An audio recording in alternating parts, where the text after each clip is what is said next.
ஓம் ஆறுமுக அரங்கமகா தேசிக சுவாமிகள் திருவடிகள் போற்றி.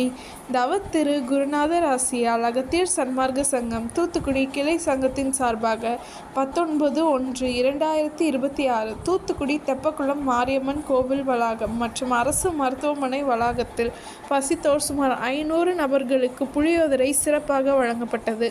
வழங்கியவர்கள் கத்தார் மற்றும் சென்னை தொழிலதிபர் மற்றும் இன்ஜினியர் திரு எம். பூபதி. அன்னதானத்திற்கு பொருளுதவி செய்தவர்களும் தொண்டு செய்தவர்களும் அவர்கள் குடும்பத்தாரும் எல்லா வளமும் பெற்று சிறப்புடன் வாழ வேண்டுகிறோம்.